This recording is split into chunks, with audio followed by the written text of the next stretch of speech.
আসসালামু আলাইকুম। জেনতারা নিউজ বাংলা অধিবেশন প্রবাহতে আপনাদের স্বাগত। আজ লন্ডন স্টুডিও থেকে আছি আমি মীর সাবির, আর ঢাকায় আমার সাথে রয়েছেন সুমাইয়া শিমু। চলুন শুরু করি আজকের গুরুত্বপূর্ণ সংবাদ। জানিয়ে দিব আজকের গুরুত্বপূর্ণ সব আপডেট। আন্তর্জাতিক সংবাদ প্রথমেই জানিয়ে দিব আমেরিকার খেলা শেষ, ইরানের পায়ে পড়ল ট্রাম্প। এরপর আরও জানিয়ে দিব বদলে যাচ্ছে দক্ষিণ এশিয়ার ভূ রাজনীতি, রাশিয়ার সেনা ভারতে কেন,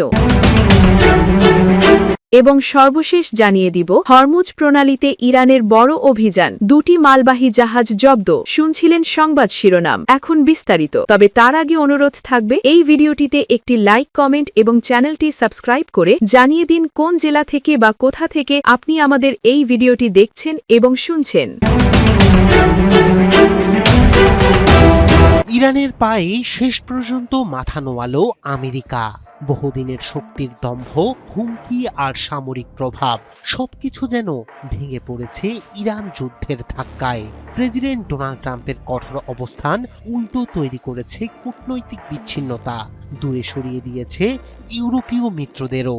জোটে ফাটল, অর্থনীতিতে চাপ, ভিতরে রাজনৈতিক বিভাজন, সব মিলিয়ে এই সংঘাত কি আমেরিকার বৈশ্বিক আধিপত্যের শেষ অধ্যায়ের সূচনা, নাকি এটি শেষ মুহূর্ত যখন দম্ভ ভেঙে বাস্তবতার মুখোমুখি ওয়াশিংটন? ইরান যুদ্ধই হয়ে উঠেছে আমেরিকার বৈশ্বিক নেতৃত্বের পতনের সবচেয়ে স্পষ্ট সংকেত।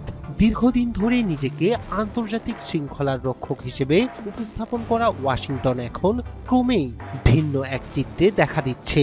ইরানের ওপর সামরিক হামলার পর আমেরিকাকে আর স্থিতিশীলতার শক্তি হিসেবে নয়, বরং আগ্রাসী আধিপত্যবাদী শক্তি হিসেবে দেখছে অনেক দেশ। কূটনীতি ও আন্তর্জাতিক আইনকে পাশ কাটিয়ে শক্তি প্রয়োগের প্রবণতা দেশটির নৈতিক অবস্থানকে দুর্বল করেছে, এমন মত উঠে এসেছে বিভিন্ন বিশ্লেষণে। ইরান যুদ্ধের সবচেয়ে বড় ধাক্কা এসেছে যুক্তরাষ্ট্রের জোট ব্যবস্থায়। ন্যাটোর ভিতরেই তৈরি হয়েছে মতপার্থক্য। ওয়াশিংটনকে সরাসরি সামরিক সমর্থন দিতে অস্বীকৃতি জানিয়েছে ইউরোপের প্রভাবশালী দেশগুলো।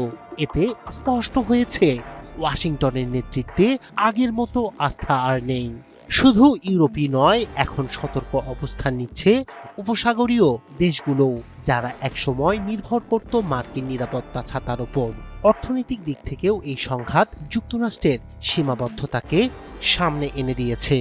ইরান সংকটের ফলে বৈশ্বিক জ্বালানি বাজারে অস্থিরতা তৈরি হয়েছে, বেড়েছে তেলের দাম।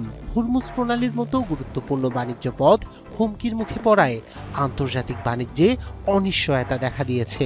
শক্তি প্রদর্শনের মাধ্যমে নিয়ন্ত্রণ প্রতিষ্ঠার যে চেষ্টা, তা উল্টো বিশ্ব রাজনীতিকে আরও অস্থির করে তুলেছে এবং এতে যুক্তরাষ্ট্রের ক্ষমতার দুর্বলতাই প্রকাশ পেয়েছে।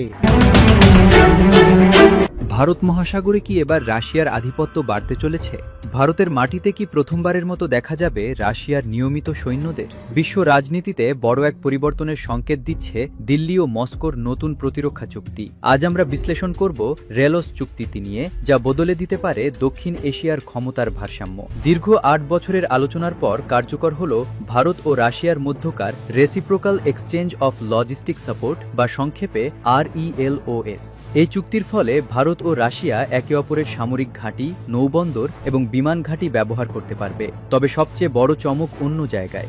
ভারত প্রথমবারের মতো কোনো বিদেশি শক্তিকে তাদের মাটিতে সাময়িকভাবে সৈন্য মোতায়েনের অনুমতি দিয়েছে। চুক্তির শর্ত অনুযায়ী দুই দেশ একে অপরের ভূখণ্ডে 3000 সৈন্য, 5টি যুদ্ধজাহাজ এবং 10টি পর্যন্ত সামরিক বিমান মোতায়েন করতে পারবে। রাশিয়ার জন্য এটি বিশাল জয়, কারণ ভারত মহাসাগরে রাশিয়ার নিজস্ব কোনো ঘাঁটি নেই। এখন থেকে ভারতের নৌবন্দর ব্যবহার করে রুশ জাহাজগুলো এখানে দীর্ঘ সময় অবস্থান করতে পারবে। বিনিময়ে ভারত সুবিধা পাবে রাশিয়ার নর্দার্ন সি রুট বা আর্কটিক অঞ্চলে, যা চীনের একাধিপত্য কমাতে সাহায্য করবে। কেন এই সময় এমন চুক্তি? বিশ্ব যখন যুদ্ধের দাবানলে জ্বলছে এবং মার্কিন রাজনীতিতে যখন অস্থিরতা তুঙ্গে, তখন ভারত ও রাশিয়ার এই ঘনিষ্ঠতা বিশেষ তাৎপর্যপূর্ণ। পশ্চিমা নিষেধাজ্ঞা তোয়াক্কা না করেই ভারত রাশিয়ার কাছ থেকে তেল কিনছে। আর এখন এই প্রতিরক্ষা চুক্তি প্রমাণ করছে যে ওয়াশিংটনের চাপ সত্ত্বেও দিল্লি তার পুরনো বন্ধু মস্কোকে ছাড়তে রাজি নয়। এটি ভারতের কৌশলগত স্বায়ত্তশাসন বা স্ট্র্যাটেজিক অটোনমির একটি বড় উদাহরণ। অন্যদিকে ভারতের সাথে আমেরিকারও একই ধরনের লেমোয়া চুক্তি রয়েছে, কিন্তু পার্থক্য হল আমেরিকার সাথে চুক্তিতে সৈন্য মোতায়েনের সরাসরি কোনো উল্লেখ নেই, যা রাশিয়ার ক্ষেত্রে আছে। বিশ্লেষকরা বলছেন এটি মার্কিন প্রেসিডেন্ট ডোনাল্ড ট্রাম্পের জন্য একটি পরোক্ষ বার্তা। ভারতকে কোনোভাবেই যেন হালকাভাবে না নেওয়া হয়। ভারত এখানে এক ধরনের ভারসাম্য রক্ষার চেষ্টা করছে, যাকে তারা বলছে মাল্টি অ্যালাইনমেন্ট। দিন শেষে রিলস চুক্তি কেবল সামরিক সহযোগিতা নয়, এটি পরিবর্তিত বিশ্ব ব্যবস্থার একটি প্রতিচ্ছবি। একদিকে ভারত মহাসাগরে রাশিয়ার প্রবেশাধিকার, অন্যদিকে ভারতের জন্য উত্তর মেরুর রাস্তা খুলে যাওয়া। সব মিলিয়ে দক্ষিণ এশিয়ায় এক নতুন সমীকরণ তৈরি হচ্ছে। এই চুক্তি কি দক্ষিণ এশিয়ায় শান্তি আনবে, নাকি বড় শক্তির প্রতিযোগিতাকে আরও উস্কে দিবে?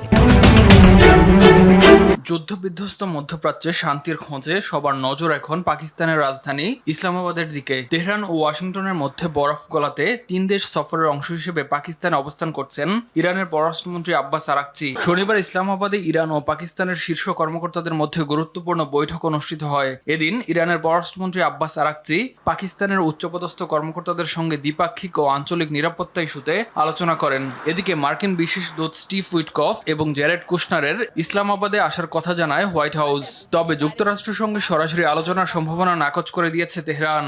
ইরানের পররাষ্ট্র মন্ত্রণালয় জানায় যুক্তরাষ্ট্রের সঙ্গে কোনো সরাসরি বৈঠক হবে না। পাকিস্তানের মাধ্যমেই নিজেদের পর্যবেক্ষণ ও শর্তগুলো ওয়াশিংটনকে জানাবে ইরান।